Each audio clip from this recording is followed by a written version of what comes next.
Everyone knows that coffee chats and informational interviews are one of the best ways to expand your network and deepen relationships that you have with people. It goes way beyond just collecting business cards at networking events where people don't remember your face, what you talked about, and it just doesn't have that much meaning. But how do you get someone to get on a coffee chat with you, to agree to get on an informational interview call with you and give you 15, 20, 30 minutes of their time? Hi, I'm Alicia, and over the past 7 years, I've been an investment banker, a venture capitalist, graduated from an Ivy League MBA, and now I'm joining a management consulting firm in New York City. And that just means that I've had hundreds of coffee chats over the years, and now I'm also at a stage where I get requests for coffee chats, and not everyone has responded to me, and not everyone gets a response from me. So, in this video, I'm going to break down 3 things that you can do so that you can get a response to your coffee chat request. And without further ado, let's dive into number 1. This might sound very basic, but you need to research the person well in advance. You don't want to be spending your time sending random requests to random people and wasting your time and their time in figuring out, dude, why is this person reaching out to me? Let me give you an example. Now, for example, I just graduated with my MBA. Now I'm going into consulting. Imagine this person who is into music, like has a music background, wants to become a musician, just randomly reaches out to me that, hey, Alicia, let's get on a call, let's exchange insights.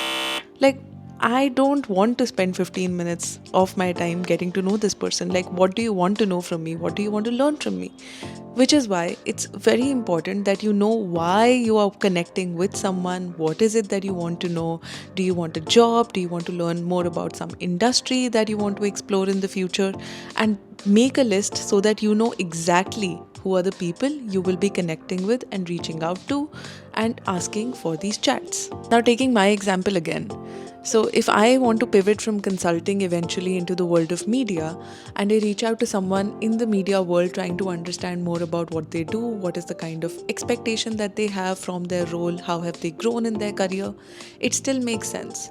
But for me to reach out to someone who is a doctor and just saying, hey, can we exchange some insights?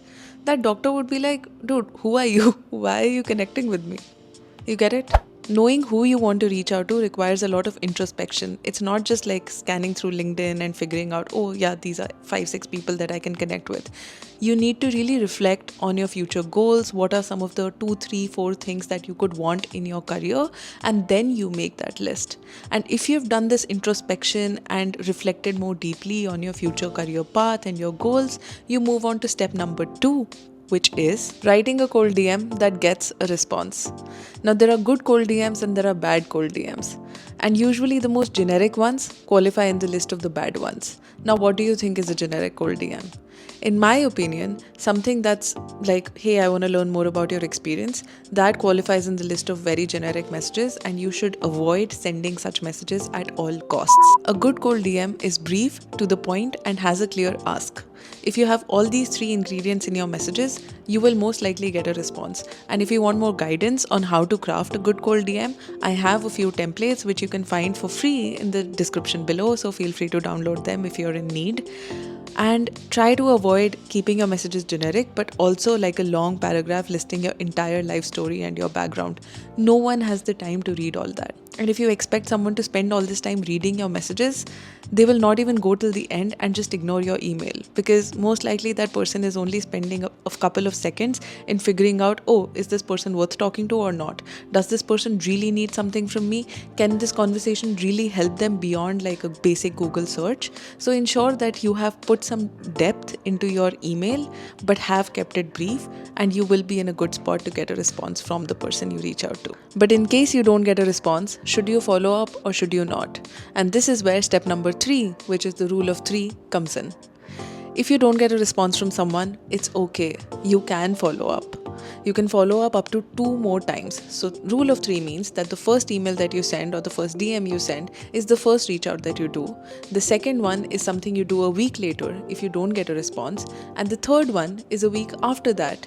And if you still don't get a response, feel free to move on. Now, why is it that people ignore emails? As someone who also has ignored emails without having any intention of doing so, I just want to tell you that people get busy, there are certain priorities that come up, and emails just get missed. And that's okay. Don't take it personally. It's not on you. and it's not on them either. It's totally okay to follow up and it does not make you a small person. In fact, when I was in investment banking, the MD of the firm, who was my mentor at one point in time and still is, used to tell me that, Alicia, you cannot come back to me and tell me that this person didn't reply to you if you have not followed up with them a sufficient number of times. And I'm just imparting the same learnings that I had in my early days of career to you so that it helps you and you don't miss out on having an important relationship that you could have established with someone. If you have come this far, I hope you derived some value from this video. And if you liked it, I'm sure you're going to like these two other videos, which is how to prep for a coffee chat and how to have a good coffee chat with someone, which is what to do during the coffee chat that you're having. Make sure to like this video and also subscribe so that you don't miss out on future updates.